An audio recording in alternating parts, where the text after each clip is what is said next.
All right, everyone. Welcome to another edition of the Good Life Small Business Podcast. I'm your host, Brian Blakely, and I am pleased to be joined today by Jim Reiff and Jamel Hamilton of the Nebraska Enterprise Fund here in Omaha. So, gentlemen, thanks for joining me today. Thank you for having us. Thanks for coming in. Yeah.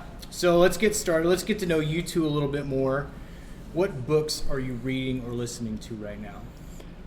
I just finished Shoe Dog, which is a story about Phil Knight, and he's the founder of Nike, and it went through his whole journey to get from his first concept all the way to his private offering. So Great book.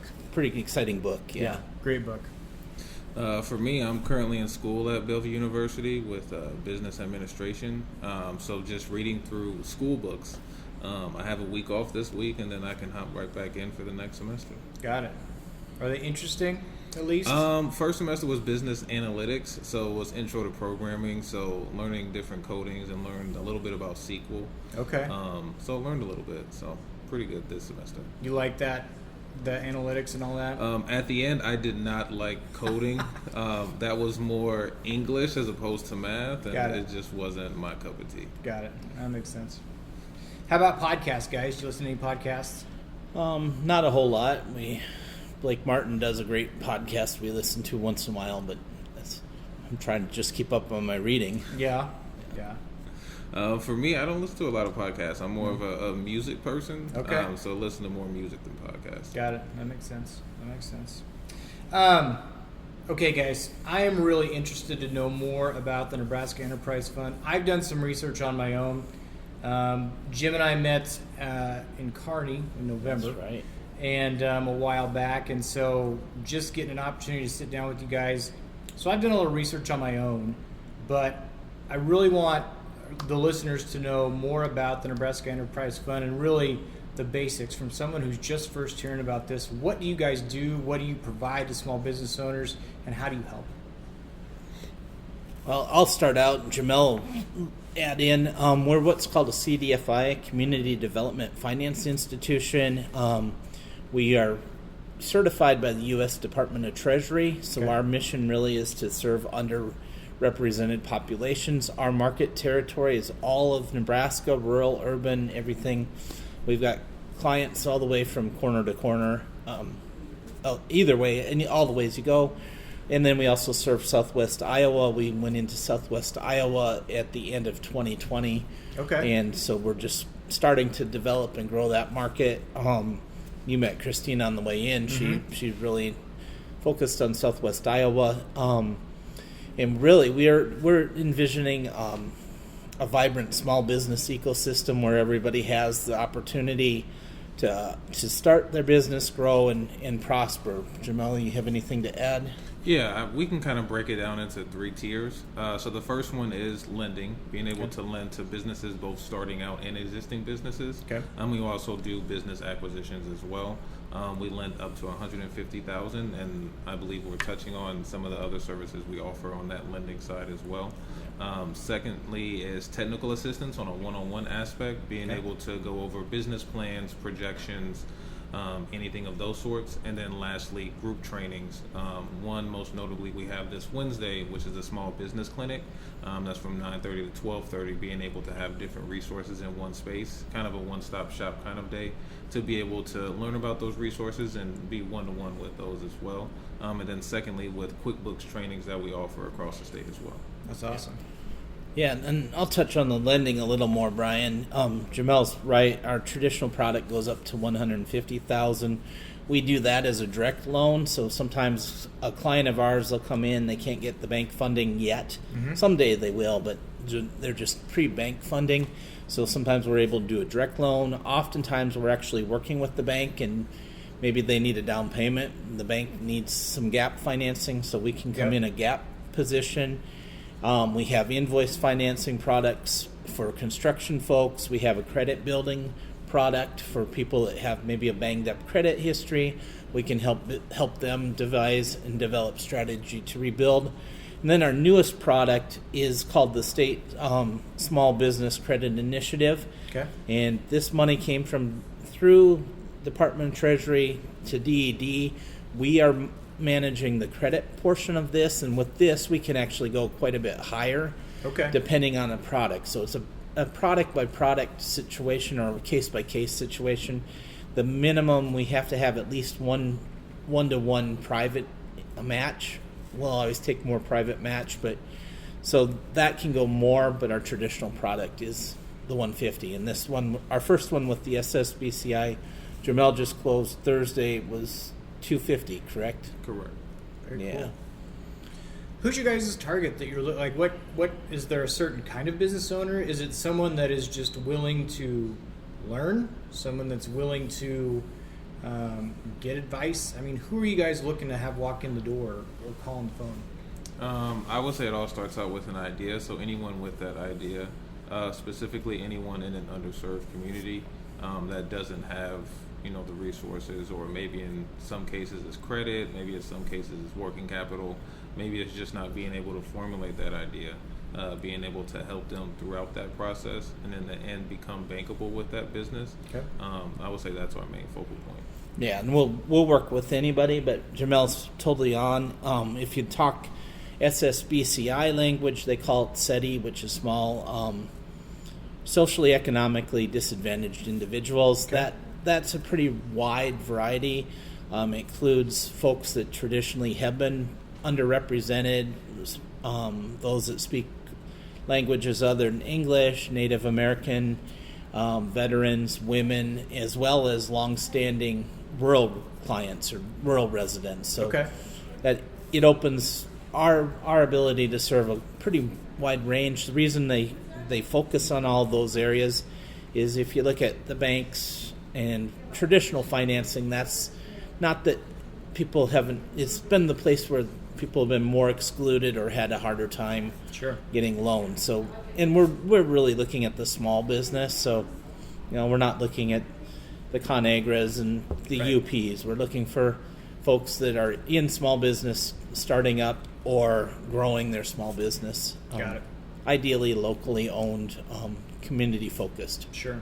But someone that just has an idea, someone that's working out of their house, someone that maybe has a storefront, but it's a smaller storefront, all the way, like you said, people that are already in business, maybe they're to that point where they've grown their business and now it's time to get some funding to either hire employees, whether it's, equipment, whatever it may be.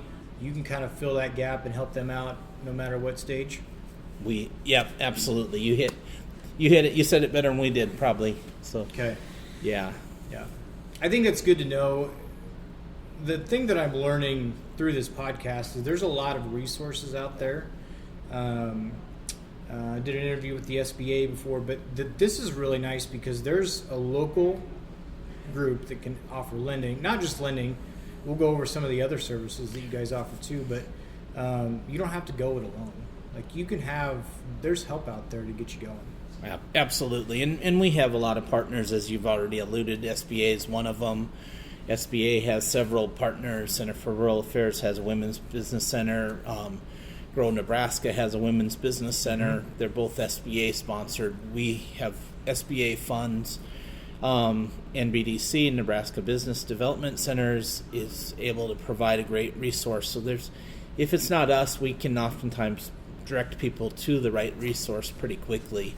Yeah. And get some warm handoff so people, this is where I really go, rather than, do I go here? So yeah, absolutely.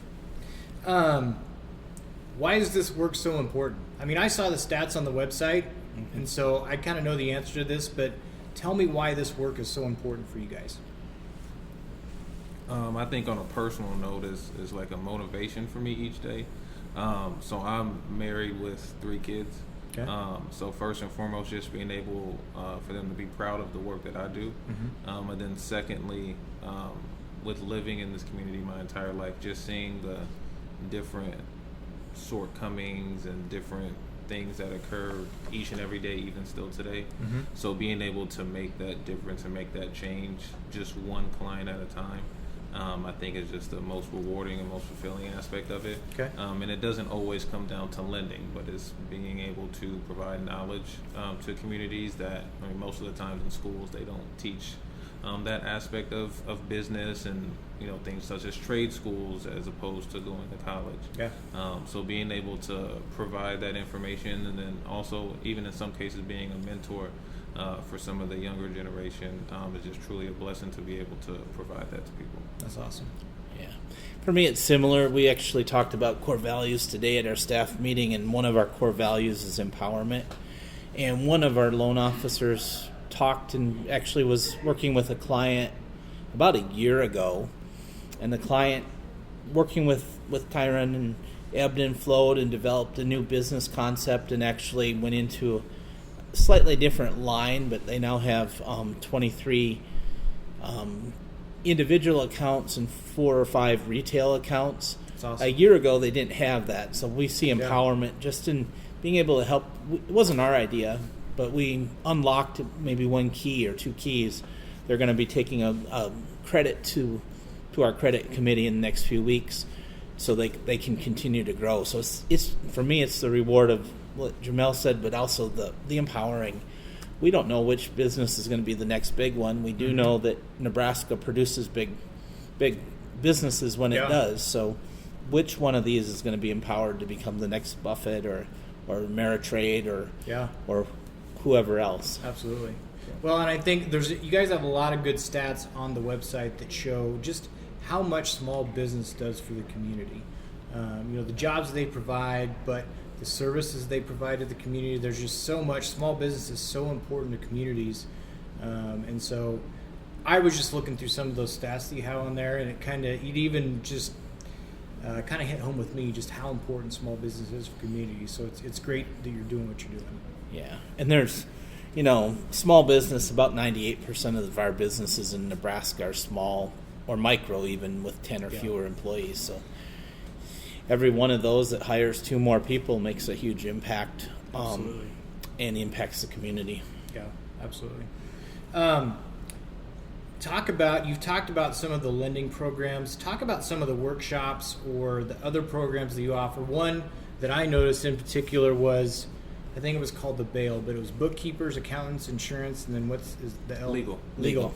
Yep. That is huge. And I think that people start a business and they don't think about how important it is to have a team around you that is looking out for your best interest. And so you can talk about that program, other programs that you've got going on besides the lending, of how you're helping small businesses get ready. Yeah, and their next bail, this will be perfect because I think this airs the 17th. March 21st is their next bail. Okay.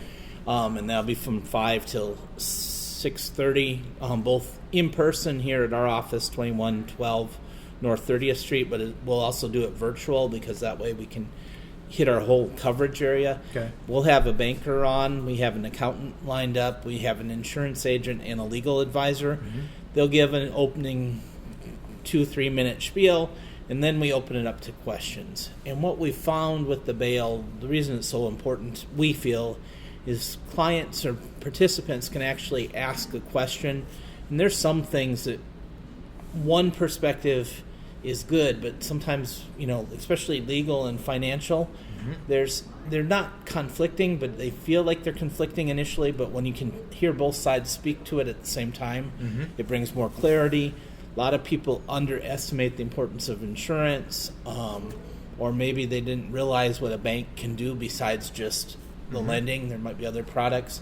So Jamel, you probably have a favorite training program too that you... It's one that I touched on earlier, is the QuickBooks training. The reason with that is I think Jacob is a monumental piece with that, and he does do it throughout the state. Okay. I think he just did Norfolk a couple of weeks ago, as well as Kearney and Grand Island. And he also does it in Omaha as well.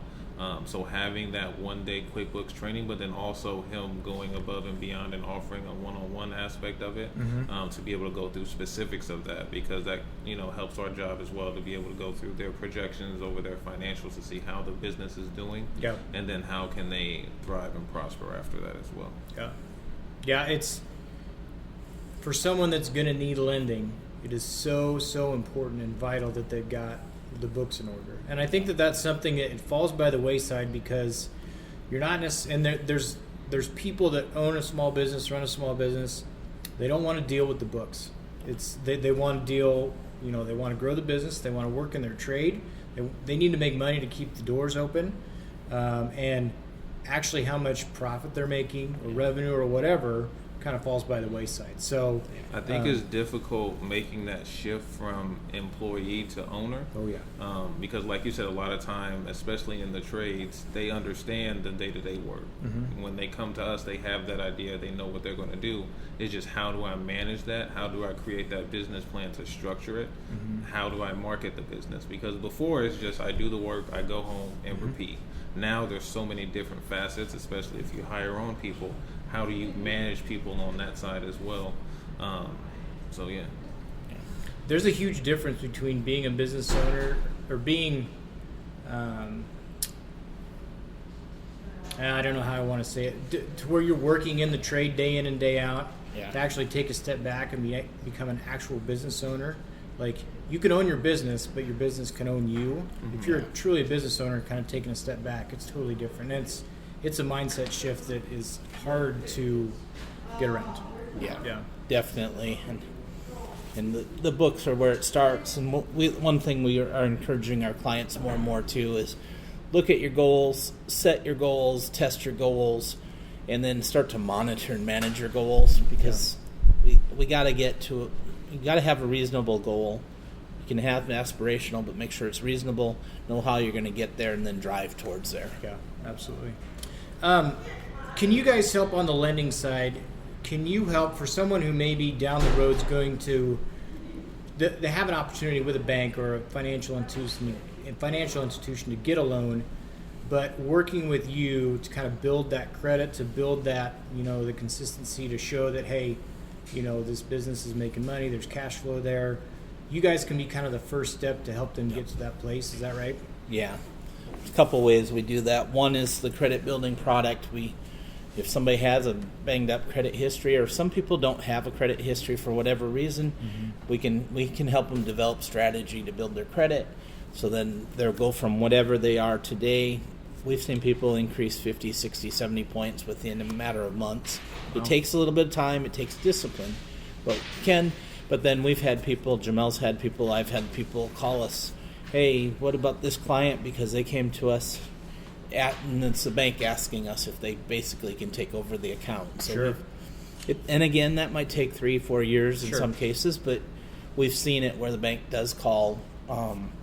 The other way is we work together with the bank a lot. So sometimes we do part, the bank does part, the next loan, they don't even talk to us, which is contrary to everybody else, but we actually want our clients to graduate to the next level. Sure, absolutely. Help them get there. Yeah.